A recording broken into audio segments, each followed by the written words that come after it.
Hello and welcome. We're lucky to have Mike Moss with us here today, who is going to read us his poem in a little while, which is about the Therapeutic Alliance. Could you tell us a little bit more about that, please, Mike? Yeah, sure. I thank you for the opportunity to share this poem. It's one of those things that it was some years ago, and about 2020, I'd written this poem that was trying to capture what that special, I don't want to, I'll say magic, the magic that can happen in a therapeutic relationship. There's something where when we meet someone else who's struggling, and I'm offering a space to to try and help them. So I'm saying, how can I help? And it's about what happens in that process of how to help someone and where it starts. And I try to bring words to it to try and will help me understand it even more. I found Yeah. that when I wrote the poem, I sometimes say to people, Ricky, the poem wrote me. It wrote me, and I don't even know what that means in some way, but it's close to. I felt compelled to write it. It was something Yeah. that was important to me. Yeah, They come deep from deep within your yeah. heart. And magic, It's I love that word. yeah. No, thank Yeah. you. It appeared in me, and it's mine, and that it's my words. But when I read it, I can sometimes read it and be moved as if I've just hearing it almost for the first time. It Mm. has a power to it. I know I'm building this up, so when I read it, people will think, "Oh, what's that? It's Yeah. pretty flat." But for me, it's got lots of depth and Yeah. energy and vitality. And I had the opportunity to get it published as well. I mean, I think I wrote it before 2020. I can't remember when I wrote it, but it was published in 2020. And it Yeah. was in a little magazine. And this magazine had uh, they got people together from the various years that have been published.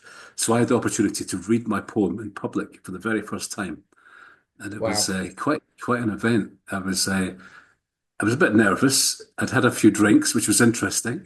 I thought it was in a pub. I didn't just take the drink to the place. It was in a pub, so I felt probably more relaxed than usual reading, and Yeah. it was a great experience. And my wife was with me. She'd never heard me read anything before like this, Mm.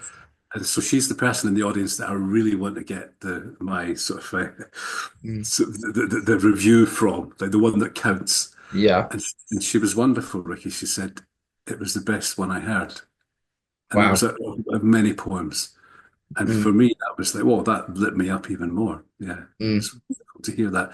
And there was applause, and it was loud. It was like, wow. So I know I'm building it up to this poem, but it's always being attended to. The idea that if I can trust that if I'm doing the best I can, I'm in the right relationship with myself, and hopefully that can open up and be in the right relationship with another person in therapy. Then there's Mm. something we're tuning into something that Yeah. fits, and that's something. I'm not still working with the very first person I worked with, so it means that there's something that's happening in that relationship. People go Mm. away in time feeling better and feeling lifted by the therapeutic relationship. And it's not Mm. all me. That's what I'm saying. It's not all them. There's No. something that we create together.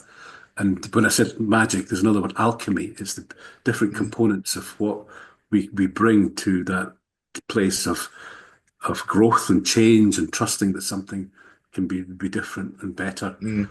Something else happens. So I try to capture all that but I know that I don't know stuff. I know that I don't know. There's a Mm. lot of things I don't know, but I'm trusting it. So I'm trying to capture all that in the poem. Yeah, I mean, person-centered essence comes hugely into Yeah. that. The trust that the client's gonna be able to do that for themselves. But you're sharing the journey, and I hear that as Yes, well.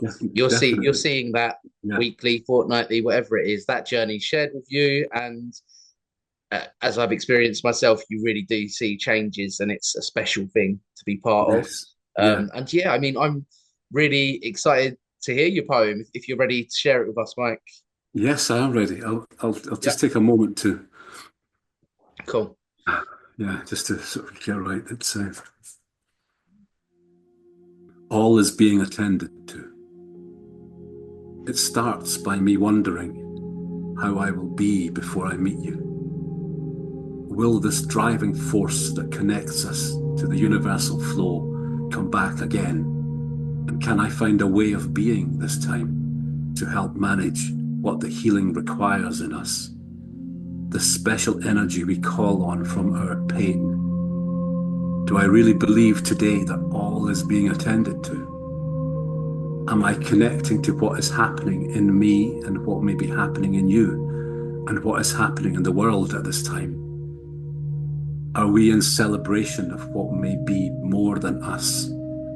Are we connected in some cosmic dance as we enter the possibilities of being in right relations with ourselves, the other, and the earth? So I just breathe. I give myself permission to make mistakes and trust that if I try and offer my best, I will be offering everything at that moment. To truly know someone, I have to get out of the way, and then I approach something powerful, an experience of being me that is not just me, but is also other. It is a force that holds our potential in its moment by moment unraveling, putting aside the barriers in its way by gently lifting them, loving them, placing them to the side. So our pain and our path is open to becoming, to meeting me and you and me, and in our being in the earth. There is no other part of us that is separate from the earth. I approach you with open heart on this journey. The story of coming out of the sea and walking on the rocks of the world, to smooth the absolute, to prepare the flow in us to become the divine flow, the depth of the ocean, the tips of the stars exalted by love and the rising of the song, all is being attended to. To hear the song is to hear the heart of the earth.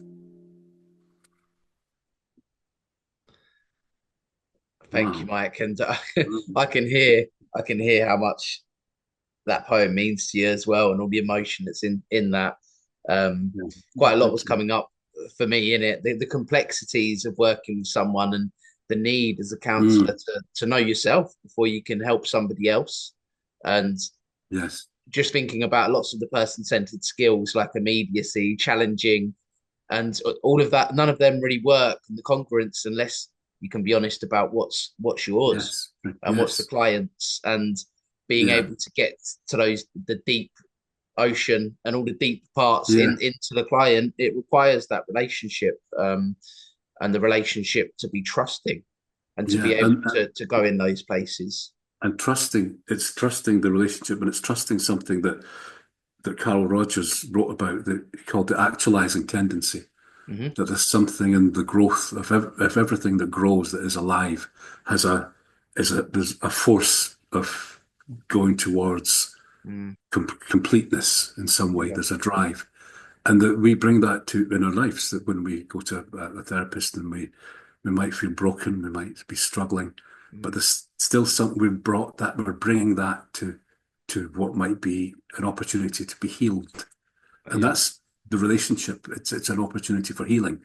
Mm, But what brings the client to that and brings me as the therapist is something about trusting that things can be, I don't want to just say things can get better, but things can be in the right place. yeah. Because when we're disturbed or struggling, the right place is yet to be encountered. And Mm, there is a right place. We feel it. We can feel it because we've had it before, and yeah. we long for that again, and we can find it. And I trust that we can find it. Yeah. And the trust and actualizing tendency makes me think about the potato, but I'm not going to go into the potato. Yeah. But it's, Well, yeah, the yeah, potato. Yeah, you're not going to yeah. go into the potato. I'm not going to go into the, but it's the potato. Everyone's trying their best with the resources that they've got, um, Yes. Yeah. and that's where the trust comes in. That everyone's trying their best with not everyone's grown up with the same resources, but Yeah. everyone just wants to be the best version of themselves, and Yes. Yeah. that's the essence, and the essence of two coming together and relationship happening, the acceptance of yourself and the other. Yeah. And it can happen quickly, and it can take a long time. And Mm. it's to trust that it's the potential is there. The potential for that change and growth is there. And Yeah. I've tried to find that in the poem, writing about the poem. But I also wanted to expand it in some way. I wanted to bring in, it's not just me and the client, there's something else and that's connected to it. the hope, the universe, that Mm. there's something about trusting that there's no other part of us that's separate from the earth. We are nature. We're part of the earth. We might think we're separate. We've got that thought about it, but one day we will return to that. And I'm not a religious person, but there is a story about that we go back to dust. We turn to dust to dust. So Yeah. we come from somewhere and we dissolve in some way back into the earth. Mm. And it comes Yeah. back to connection, doesn't it? Everything's connected, and the connection between you and your client as well, and Yeah. everything else, the wider, everything comes into that. I Yeah. just wanted to thank you so much for sharing that poem with us today, Mike. And yeah, thanks for coming on. And it was an absolute pleasure to have you here. Oh, thank you. Thank you.